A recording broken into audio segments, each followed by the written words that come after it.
Here, let's start this lecture. The speaker is Masanori Tanaka from Osaka University. He will talk about phase transition of the early universe. We start when you're ready. Okay, so thank you very much for introduction, and thank you very much for giving me the opportunity to give a lecture. So my name is Masanori Tanaka. So I'm in Osaka University, and from September, so I will go to the Peking University in Beijing as a postdoc. Okay, so before I leave, so I will give a lecture for the phase transition at the early universe at the case. Okay, so this is the lecture title, and so I show the contents of this lecture. And first, so I'd like to discuss the effect potential at the final temperature system, and so I'd like to discuss the dynamics of the first order phase transition. So especially in this lecture, we focus on the electroweak first order electroweak phase transition. And finally, so if I have enough time, so I would like to discuss the gravitational waves from the first order phase transition. So this is the contents. And then so I will show the references of this lecture.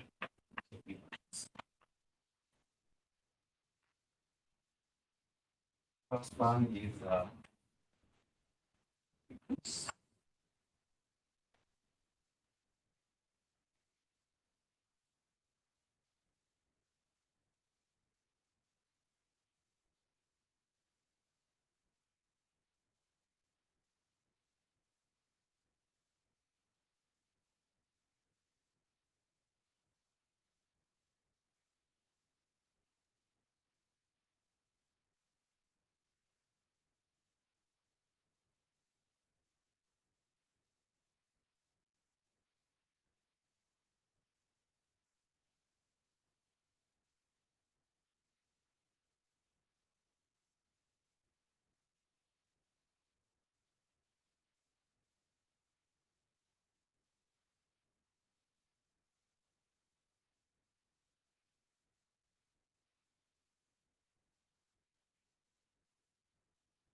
paper is taking up is discussed in in this paper, the fundamental knowledge of the phase transition is discussed in this paper. So, especially the formalism in this lecture is based on this paper. And the second one is the paper written by Duran and Jackie. So they discuss the final temperature effect potential. So this is the first paper, which discusses how to calculate the effect potential at the final. And the third one is a lecture note written by Hindo Marshall and his collaborators. So, yeah, for the topics of the gravitational waves and tunneling first order phase transition, so I use this paper as a reference, maybe. So, let's start the introduction.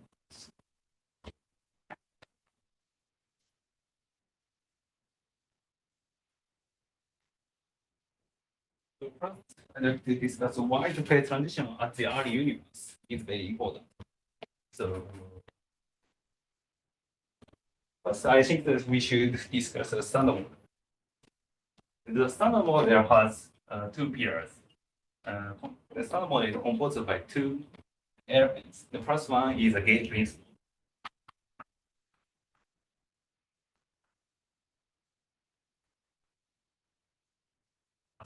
And the second one is symmetry breaking.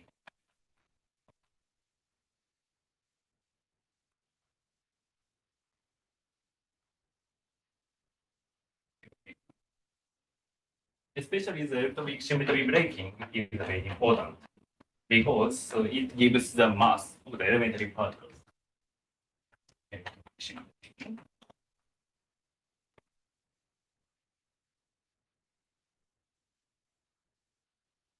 especially this extension is very important. And this symmetry is broken. It must be broken at the early universe, and we often call the such symmetry as a electroweak phase transition.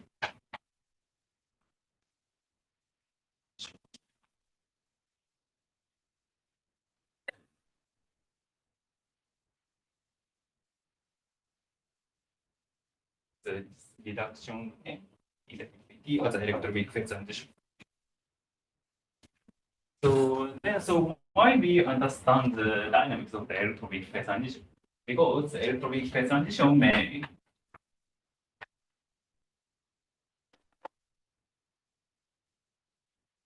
as well as the electroweak phase transition may give the solution.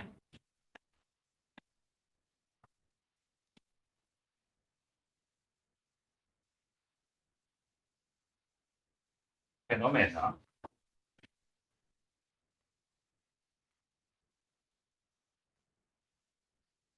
beyond the standard.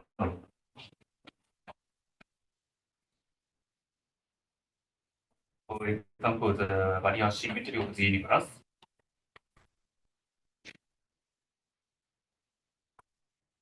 And symmetry of the universe.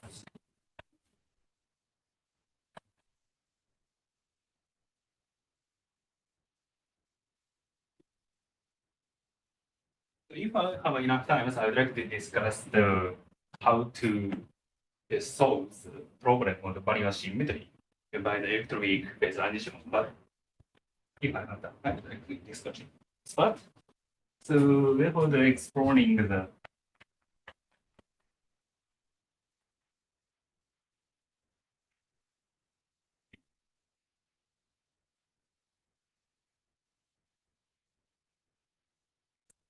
the dynamics of the electroweak phase transition is very important.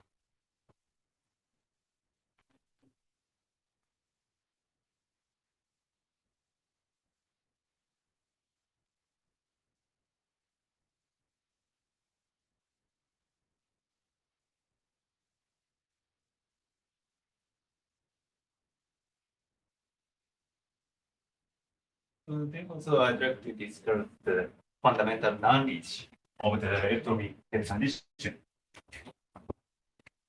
Okay, so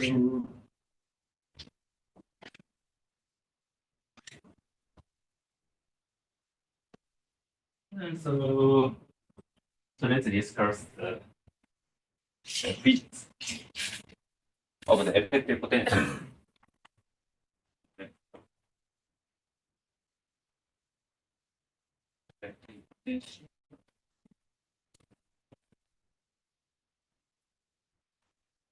Final temperature systems.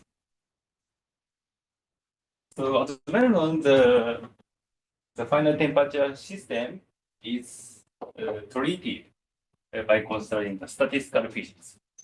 I think you have run the statistics physics when you were the undergraduate students.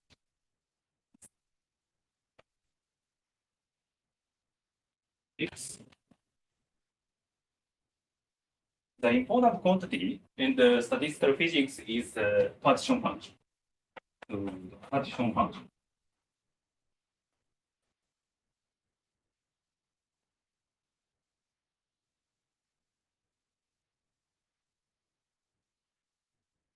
We often write the partition function as a z. And the definition of the z is given by this form.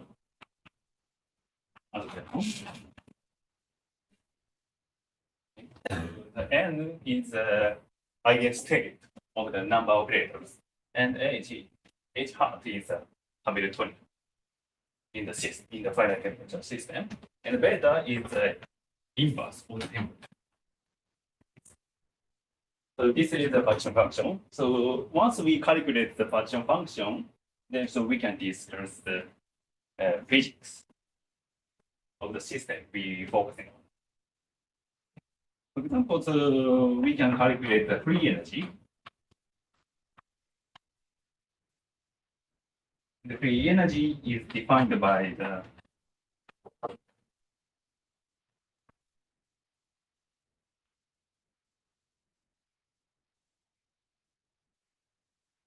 so once we calculate the function, we can calculate free energy like this. This free energy is very important when we discuss the dynamics of the first order phase transition. Not only the first order phase transition, but also the phase transition in general phase transition.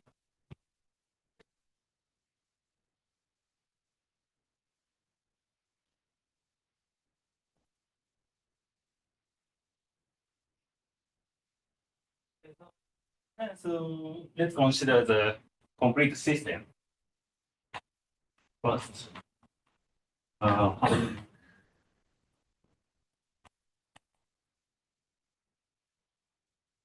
Oscillate. This system, the Hamiltonian of this system can be written this one. So omega is the frequency and n is the number density. So in this talk, so we assume that we take the natural unit. It means that the h bar is taken as 1. So once we assume the Hamiltonian, so we can calculate the partition function. So this and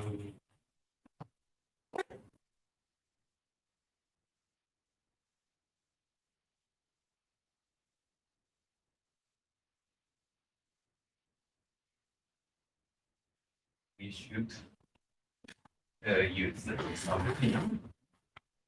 And once we insert this Hamiltonian, so we can obtain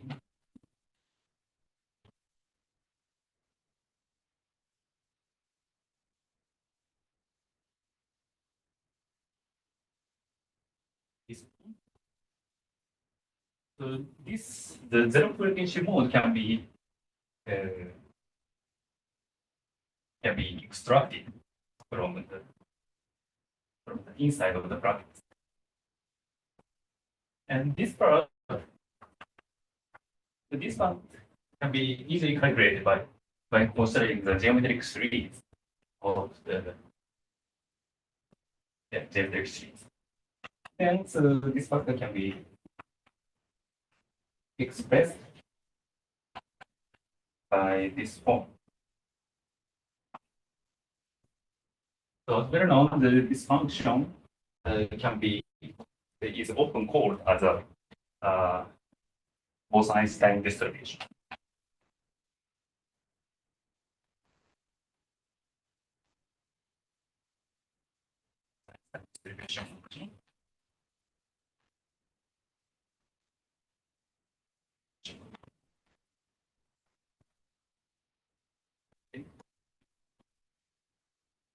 Okay, so we obtained the partition function in the harmonic oscillator system. Therefore, we can calculate free energy for this system. The definition of the free energy is this one. By using this form, so we can calculate the free energy. The free energy it can be expressed by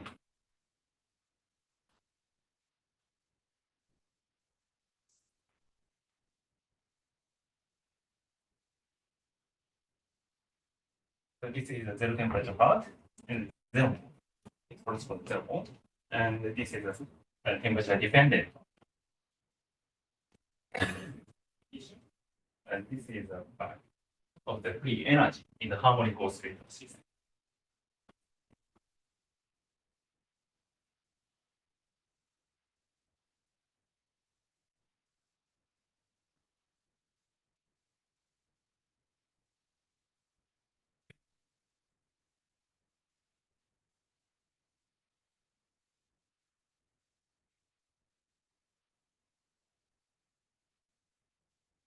Okay, so let's consider the QFT in the quantum field theory with the scalar field.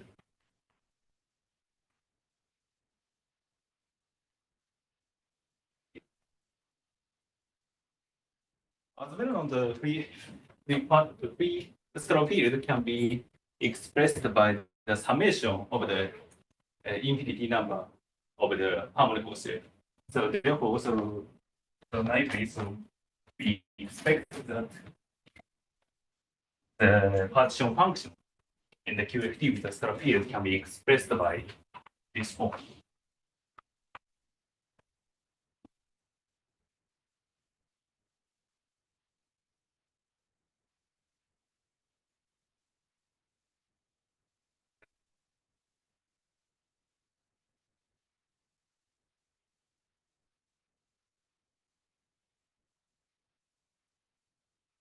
Because the scalar field can be expressed by summation of the harmonic oscillator, then the distribution and the partition function can be expressed as the product of the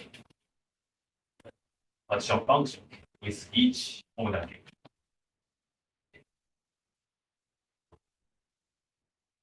And then we can calculate the free energy, and the free energy can be expressed by this.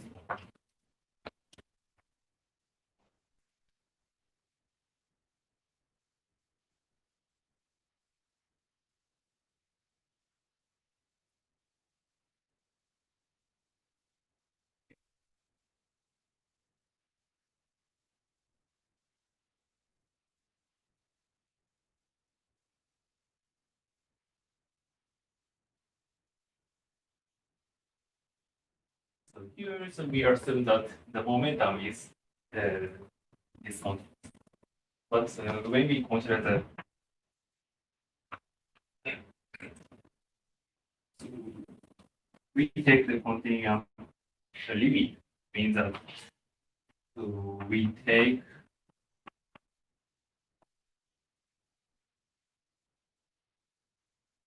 continuum limit like this. The summation of the momentum is expressed by integration of the momentums. Then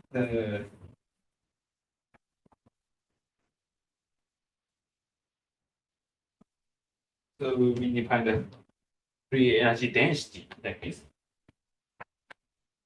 And this value can be expressed by the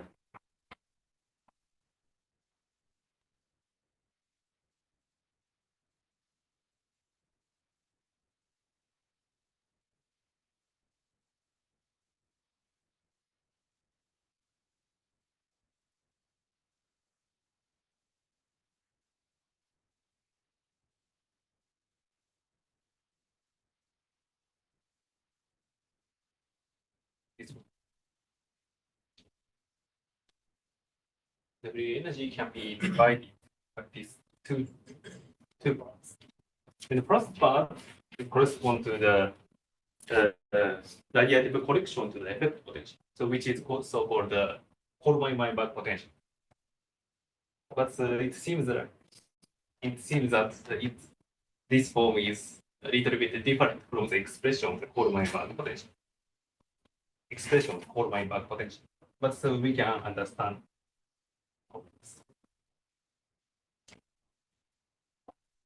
the correlation. So we consider this quantity.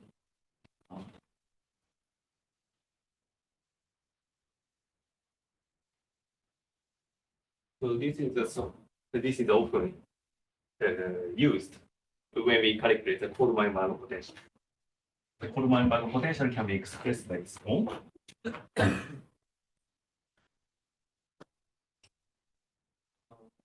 So which let's divide the integration like this.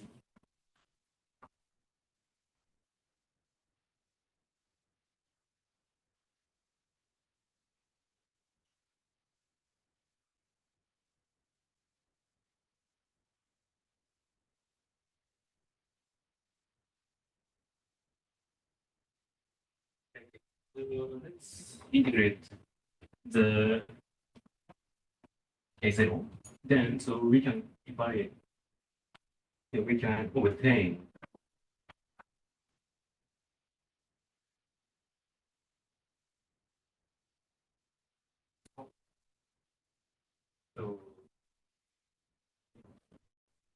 So this factor comes from this part. And yes. And oh. And then so by using the residue system, residue theorem,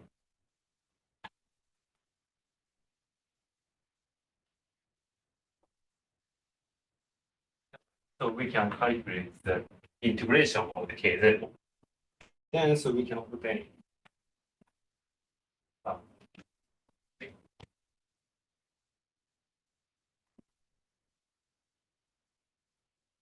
using the residue theorem, so we can calculate the integration of the kz like this.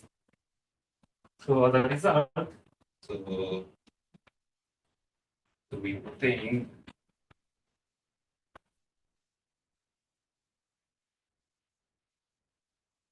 so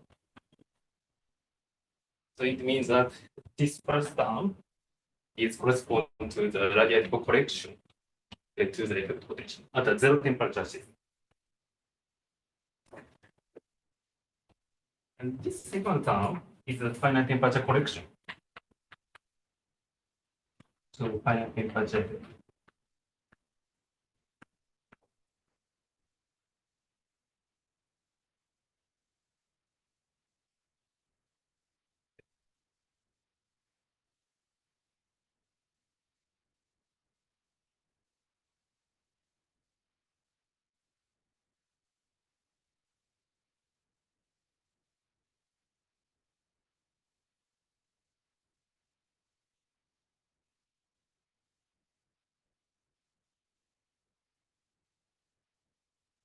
So let's divide this expression like this.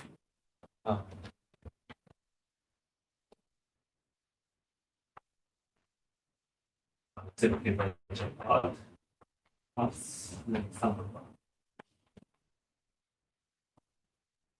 The index D means the bosonic system.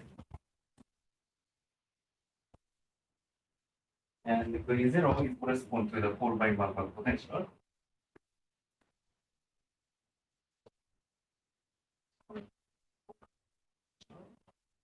And second one is thermal correction to the effect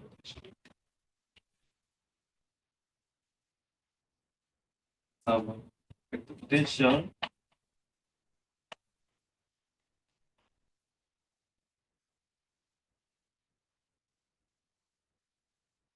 less than this.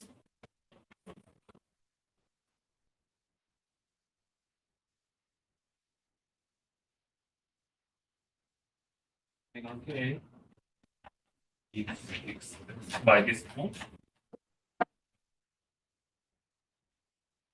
M is the mass factors.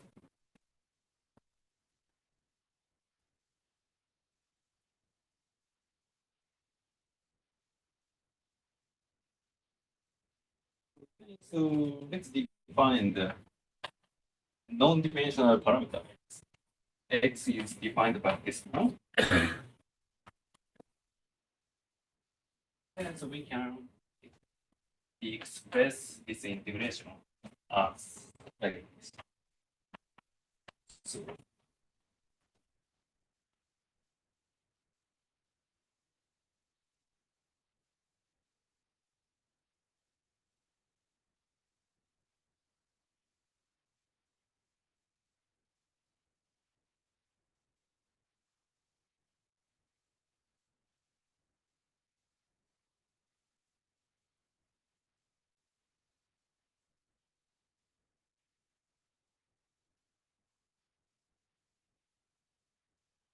this pretty as this form by introducing the parameter x. And so let's define this function as a JB.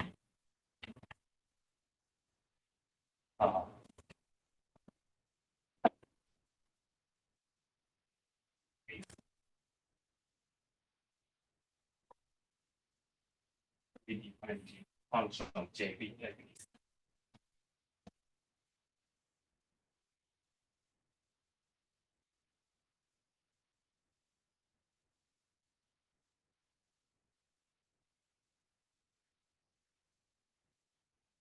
Okay, so I think that so this expression is difficult to understand the physical meaning of this function. Therefore, so in order to understand the physical meaning of this thermal correction, so we consider that high temperature expansion limit.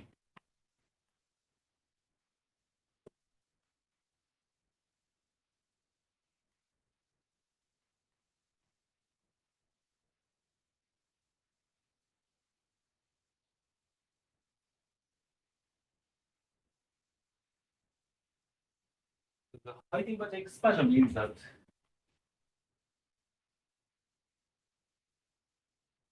so we define parameter A like this.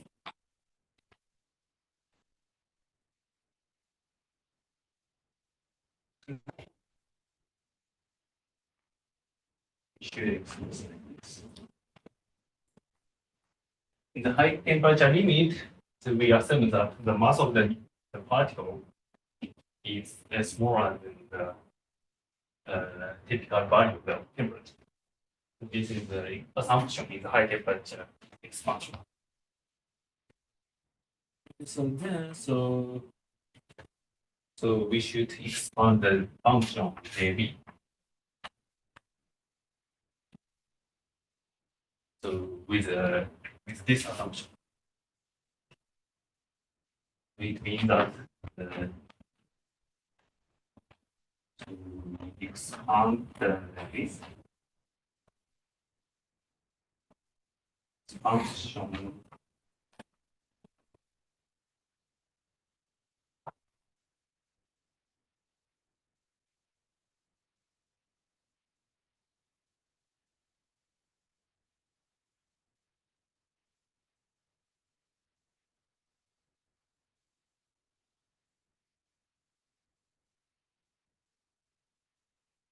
we expand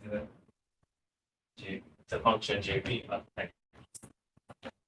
So first we calculate this one. Okay. The first term is very easily calculated by using this expression. So we can understand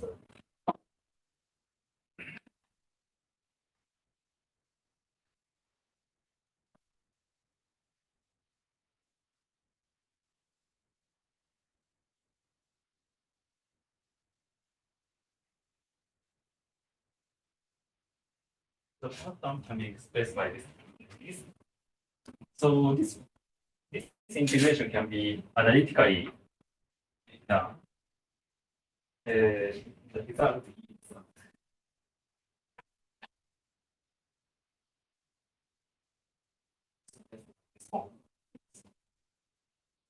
this is the result of the first one.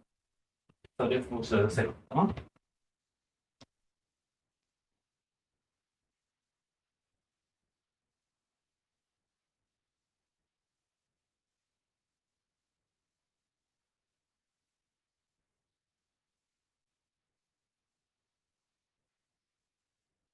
Second term is also easily calculated. The deviation of the JB can be expressed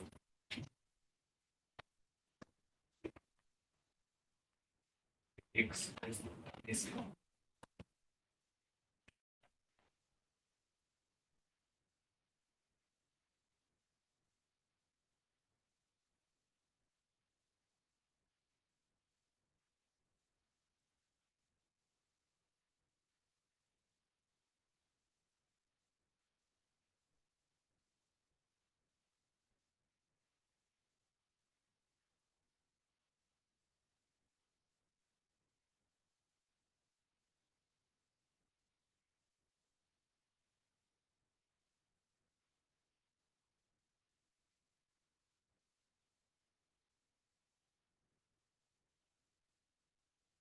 Maybe I think that the value of A 0, then this expression.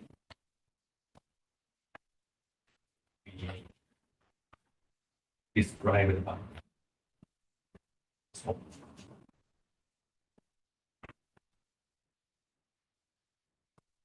this is the second coefficient. Finally, the third term. Let's consider the third term.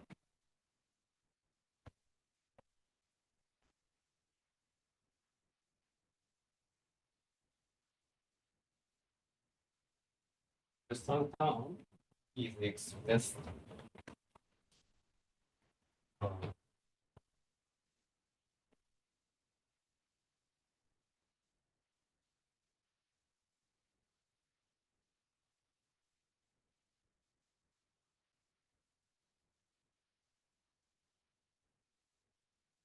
so in order to calculate this function, so we use the previous result. And by calculating, so we finally obtain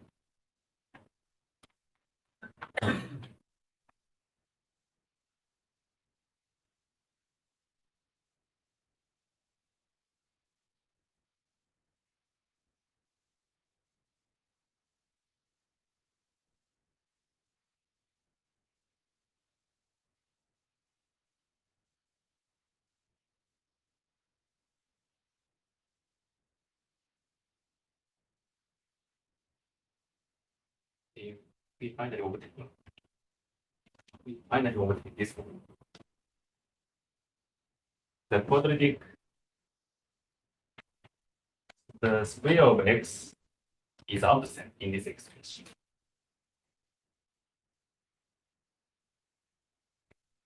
Okay, so let's consider the case when the value of a is 0. But maybe takes this limit, so we realize that the integrand of this function diverges at the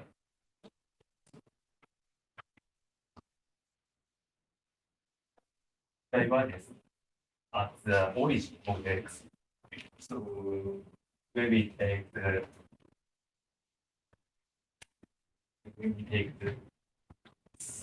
limit, the integrand function can be expressed by this form.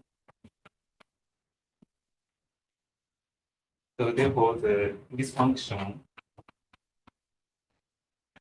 is divergent at the origin. So therefore, we should carefully take into account this event.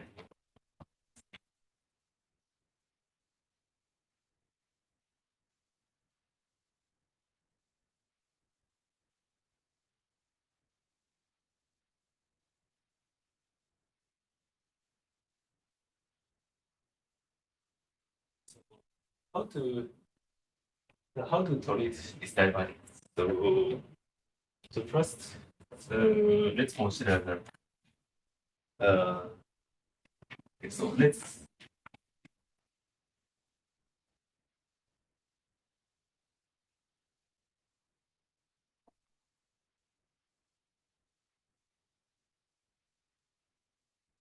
evaluate this derivative. The limit where the value of a is sufficiently small, but it's not the value of a is not then, so we can calculate this function, and the result is expressed by like this.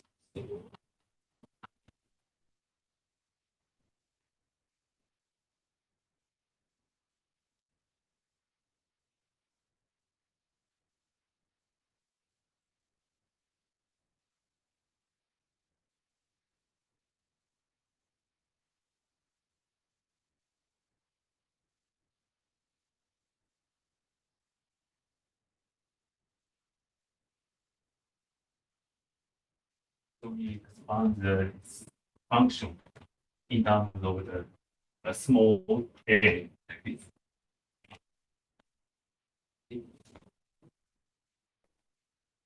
like this. Okay, so let's integrate function as a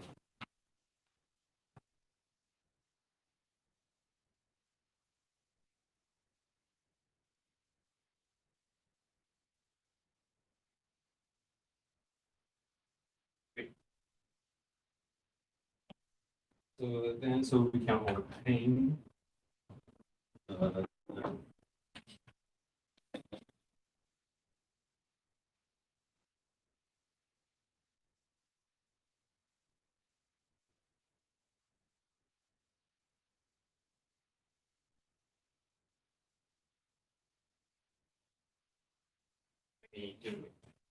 this function, then we can obtain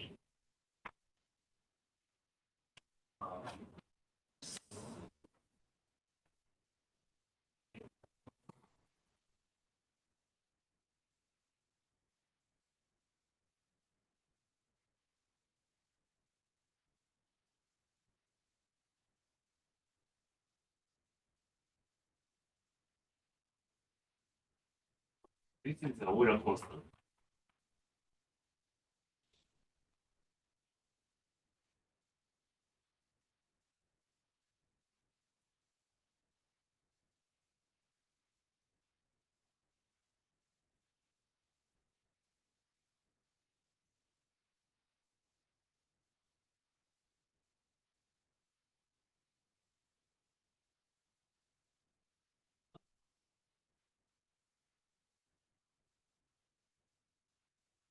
Then so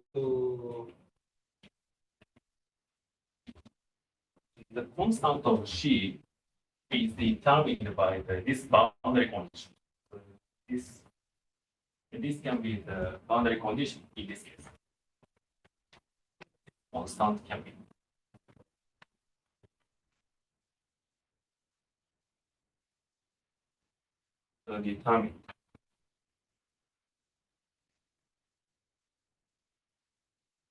determined by equation 1.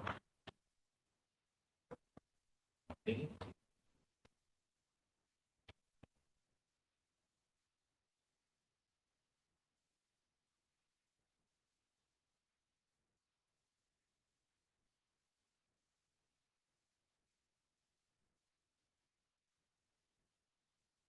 Let me take that the A as 0. So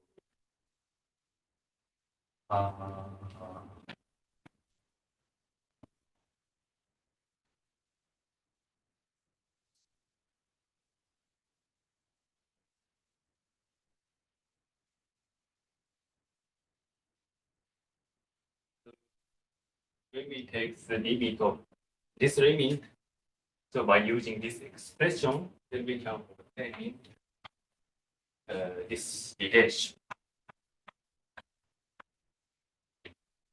Okay, so we have determined the value of constant C. Yeah, so let's consider the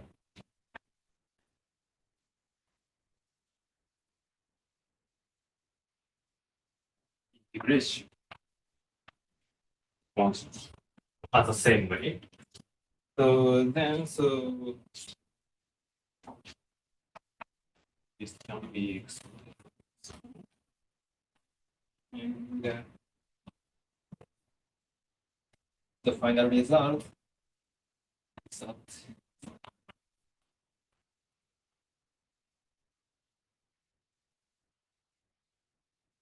final result given by this one. So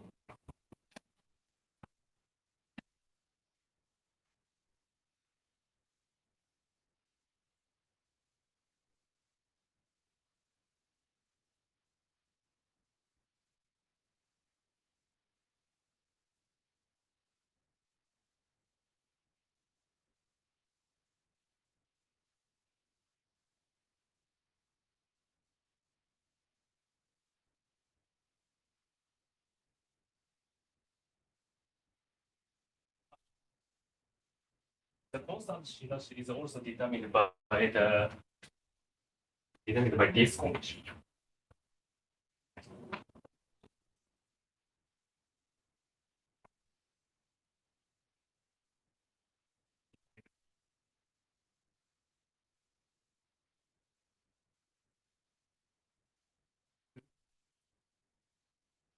Result.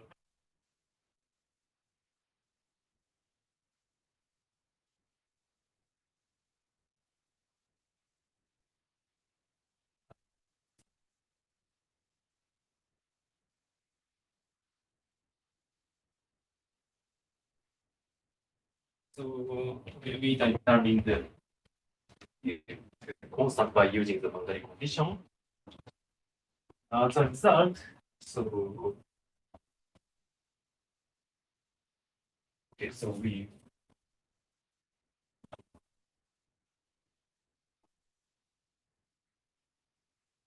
the result, so we can obtain the final result of this function.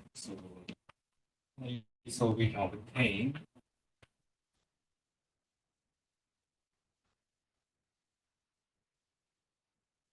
constant corresponding to this one.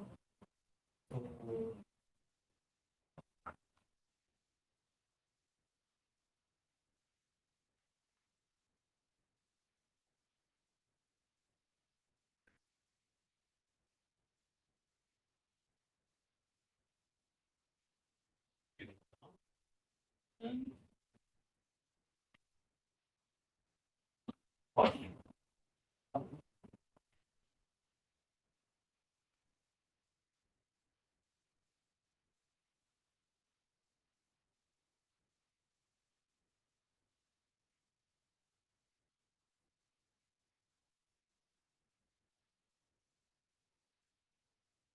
So this is the final result of the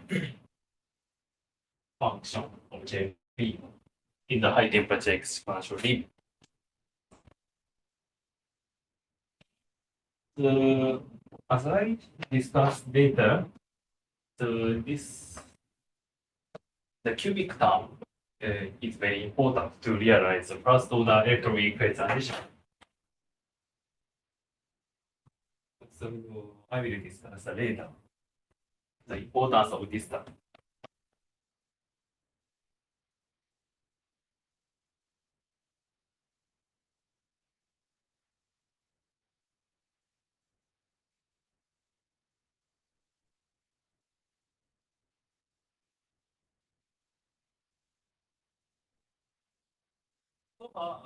We discussed the thermal convection in the harmonic oscillator system.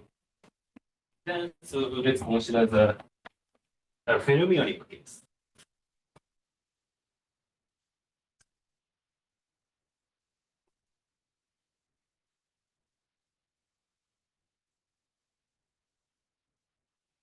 Fermionic case means that we consider the fermionic harmonic oscillator.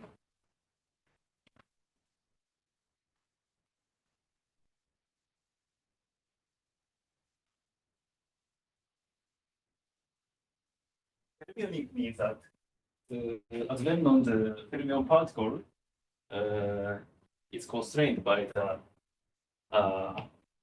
Pauli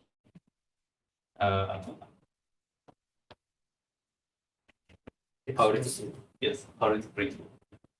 So therefore, the ideal state of the Hamiltonian can be expressed by the two-level systems. So therefore, the partition function in this system can be expressed by this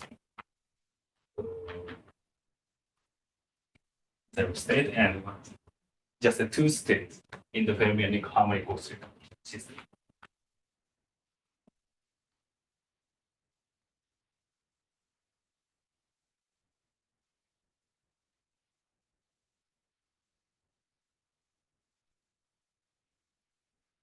Hamiltonian is said in the Boston case. So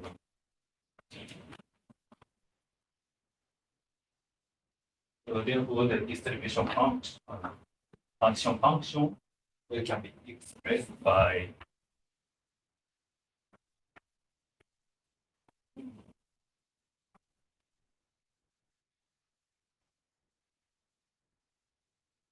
this.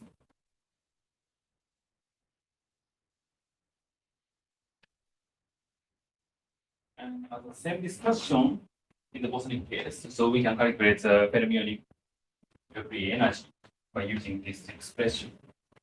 So result, so we obtain this expression.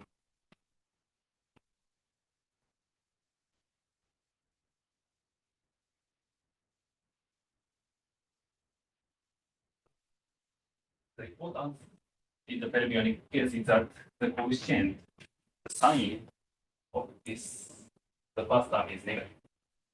So this corresponds to the fermionic effect.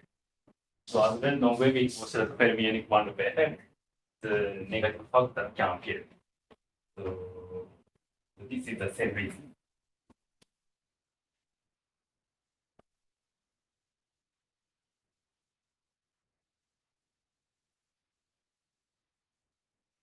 This is the fermionic harmonic oscillator system, just in the quantum mechanics. Okay, so let's consider the quantum field theory.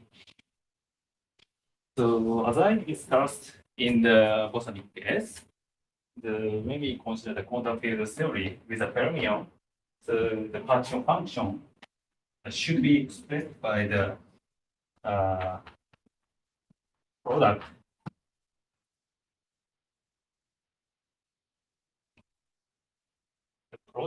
of the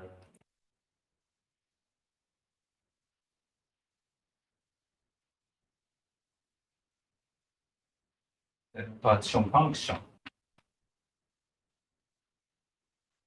So with each omega k. So omega k is defined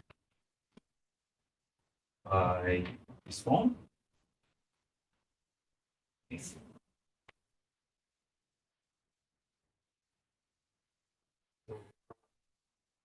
Partition function. Then so we can calculate the free energy in this system. And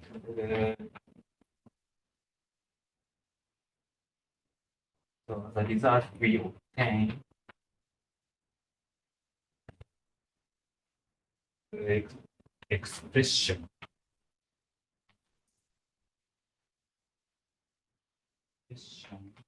of free energy.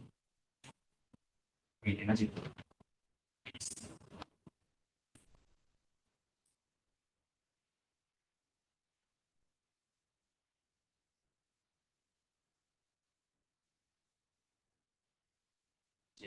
Expression.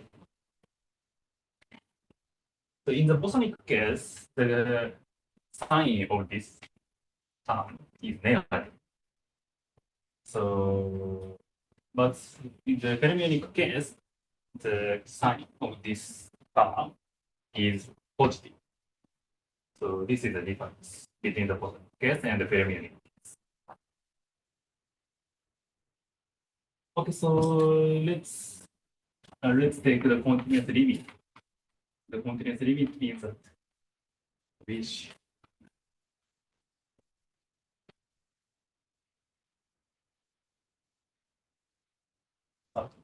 we should use this negation. And then the free energy density of this energy density of this system is by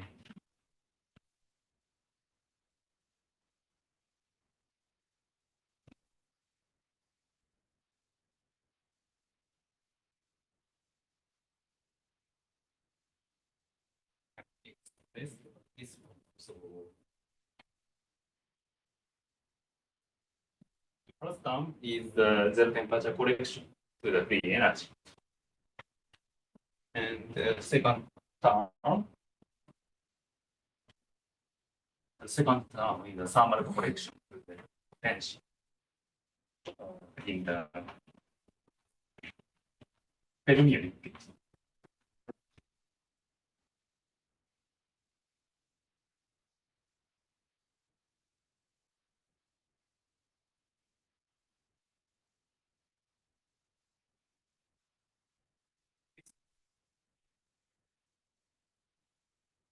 So this expression is similar to the case, similar to the result in the positive case. So however, so we should take into account the degree of freedom of the fermion. So it means that so when we consider the fermion, so we should take into account the degree of freedom of the spin and other. Okay. In the chiral fermion, so we should use 2. So therefore, so we should expand, we should express how is also be.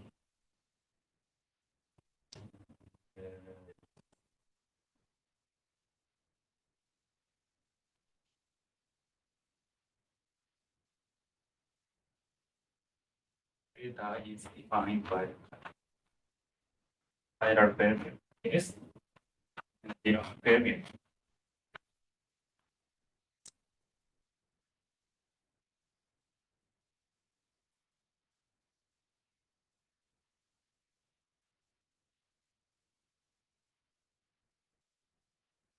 Second term, so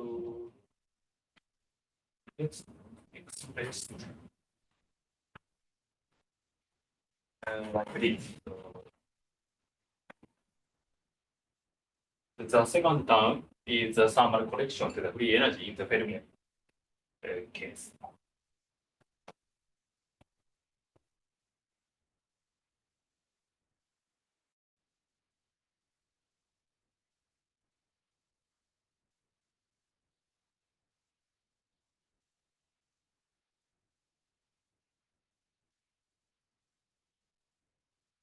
Fermionic thermal correction can be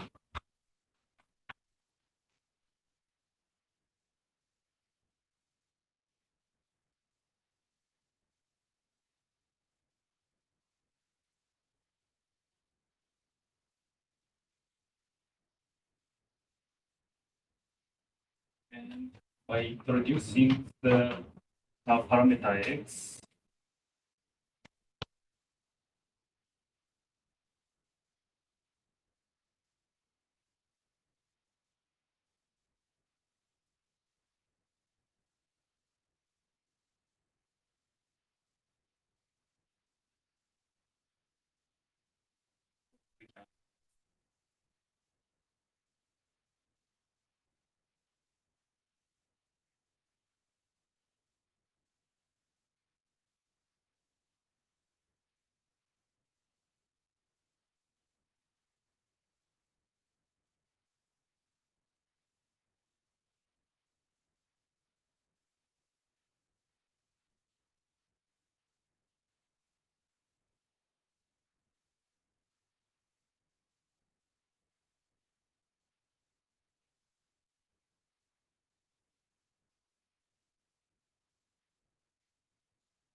we can express like this.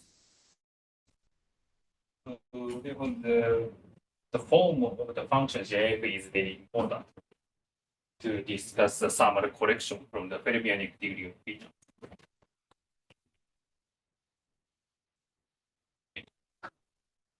So as we discussed in the bosonic case, so let's consider the high temperature expansion in the fermionic case. So, so time is limited. I did not discuss the detail, but I did not discuss the result calculation in detail. But the final result is expressed by this form. So,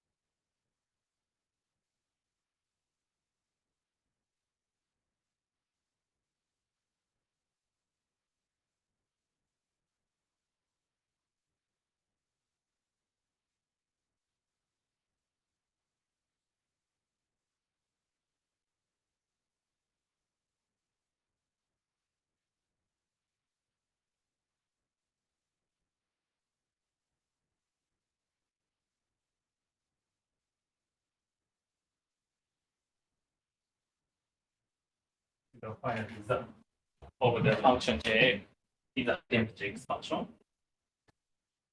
So let's compare the JB and J. And the first term is I forgot the quotient. So the first term is similar, and the second term is also same.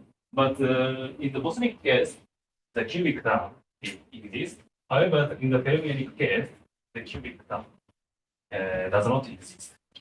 So, therefore, if the such cubic term can be important when we discuss first order electroweak transition, then the degree term is very important. Can be very important. So this is the physical meaning of the thermal collection from the bosonic and the fermionic.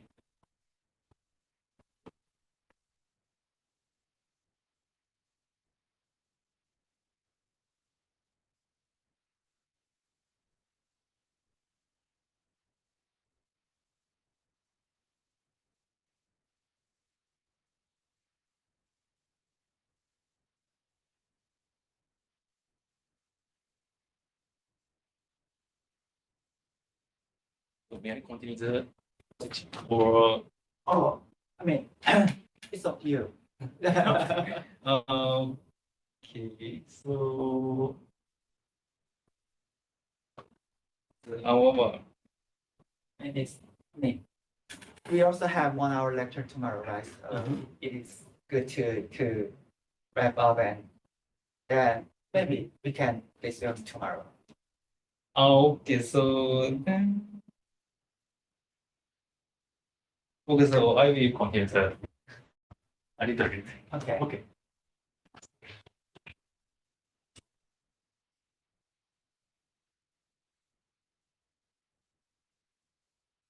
So far, so we discussed a general expression for the thermal correction.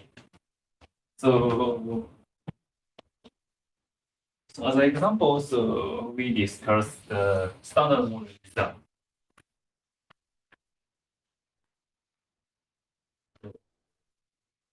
Standard model exam. So by using this expression, so we can express the effective potential at a finite temperature can be expressed by like this.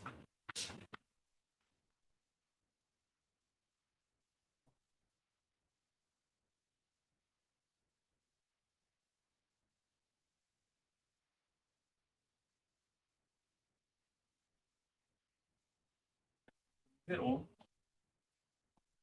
means the temperature correction to the effective potential. So the third term is the thermal correction. This. And by using this, when we consider the case that the high temperature expansion is valid, then this potential can be expressed by approximately expressed by this form.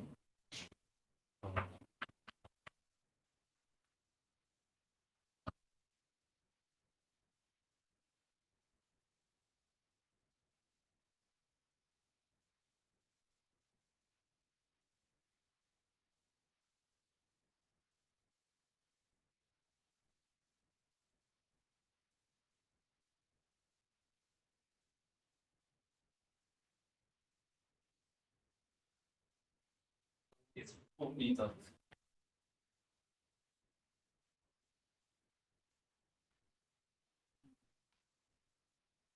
if the coefficient of d, e, and lambda are the almost same order, then so we can realize such case. So the quadratic term lift up the potential around the origin, and the third term lowers the potential, and the quadratic term again lifts up the potential.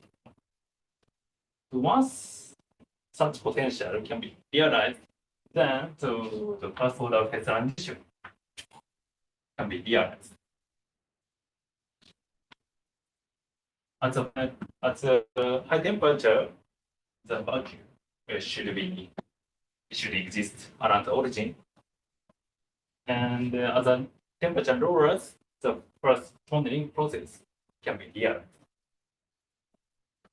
So therefore, in order to realize the first order phase transition, this cubic term is very important, because if the this cubic term is absent, then so the potential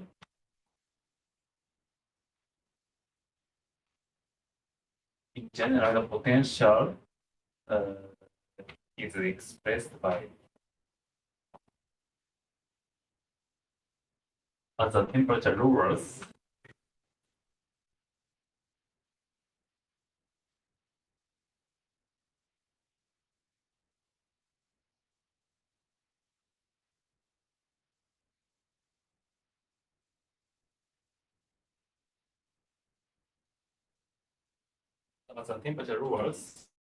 the potential barrier cannot be realized. In the case that the coefficient of E is zero. So therefore, so you realize the first order phase transition, the coefficient of E is plays an important role. In the standard model, this coefficient can be calculated. So, for example, the coefficient of E can be expressed by this form.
So this coefficient can be expressed like this in the standard case. And here, so we only consider the effect from the Higgs field and gauge boson fields and the top of effects as a leading effect.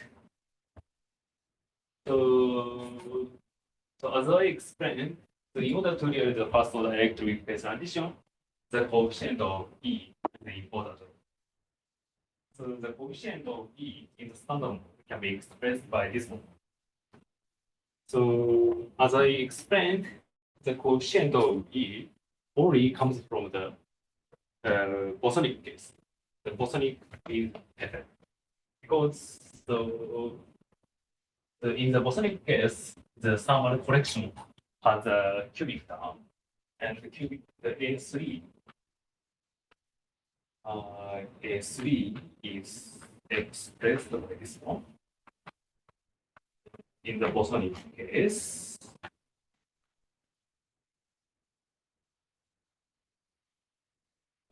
A can be expressed by this form, and if in the standard model, so any field-dependent mass of any boson field in the standard model can be expressed by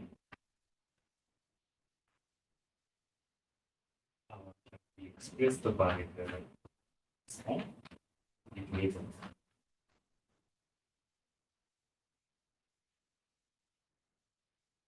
the field-dependent mass of the boson field in the standard model can be expressed by this form. Therefore, this factor gives the cubic the term in the electroweak. So this is the reason why the coefficient of E can be changed by the boson degree of beta.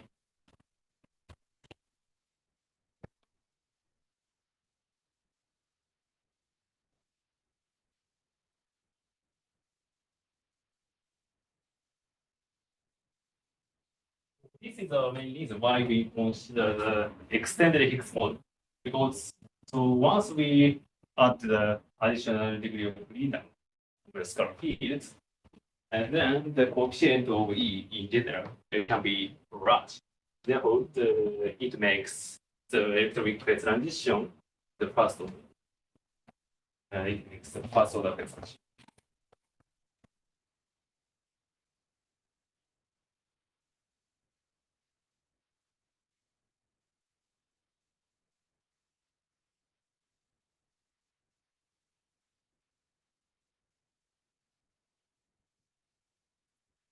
Finally, I would like to explain the relation between the triple Higgs boson coupling.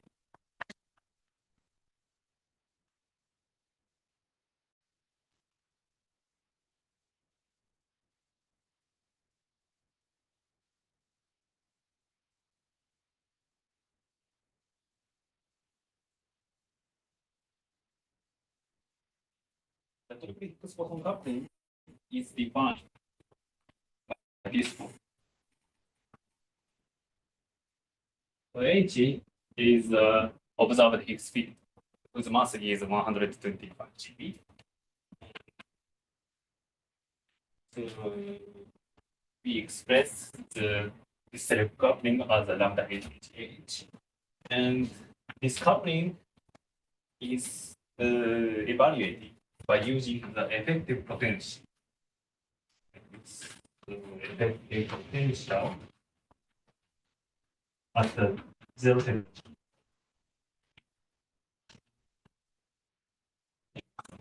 So V is the vacuum expectation value. So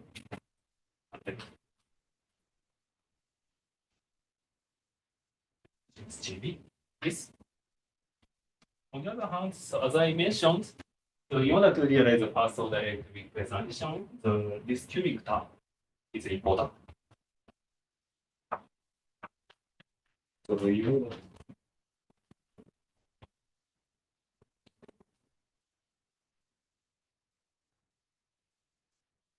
in order to realize the first order phase transition, the cubic term is, and in the triple Higgs boson coupling, this also requires large lambda h.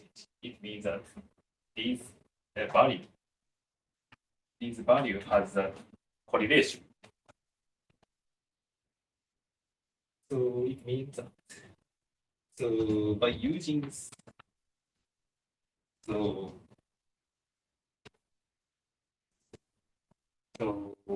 I think that I will explain the later.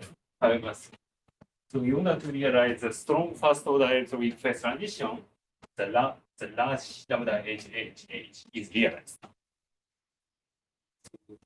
So I will explain detail later.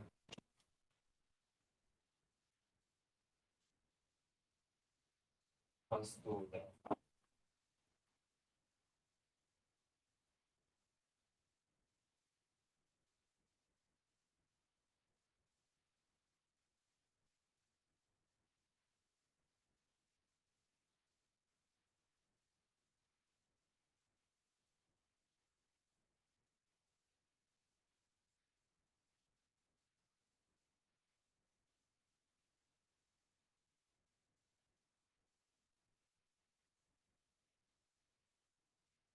It means that by using the triple Higgs boson coupling measurements, so we may test the first order electroweak phase transition.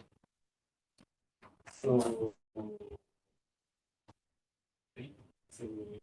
this fact is very interesting. So because This fact means that so we may test the dynamics of the electroweak phase transition by using the Friday experiment. Okay, so I hope we finish. So I will finish. Thank you very much. Thank you for the nice talk. Any question or comments? Okay, hi, nice to see you. Hi. again. So, I have a very basic question. So here, for this three principle coupling, you said that this is related to this effective potential derivative at the t equal 0. Yes, But now you said that you have this have relation with this t equal non-zero case, right? yes, exactly. How? I think that it's, as you pointed out, it's not non-trivial. So this is a very naive expression and the explanation for the correlation. So yeah, so it's not non-trivial. So for example, so when we consider the Twix-Abel model, the Twix-Abel model means the standard model and plus another star field. Then, so in order to realize the very strong first order phase transition, the triple Higgs boson coupling.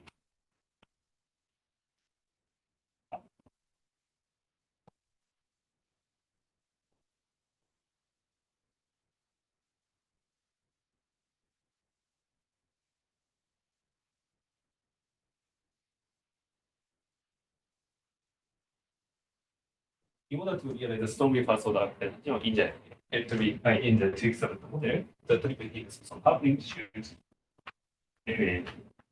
around the 20% in the standard from the standard model prediction. So, however, so when we consider the case, the standard model with a singlet field, so we cannot discuss such a relation. So, in the Higgs singlet model case, the strongly first order phase transition can be realized even if the large triple Higgs boson coupling is not realized. So therefore, in severe extended Higgs model, so we can discuss this correlation, but it's not valid in any extended Higgs model. Your statement in the last line, it is not always true. Yes, it's not always true. So this is a naive statement.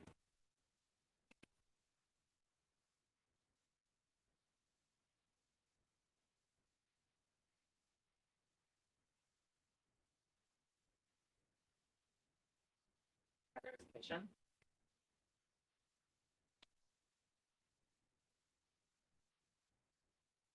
Okay, now let's thank her again. Thank you very much.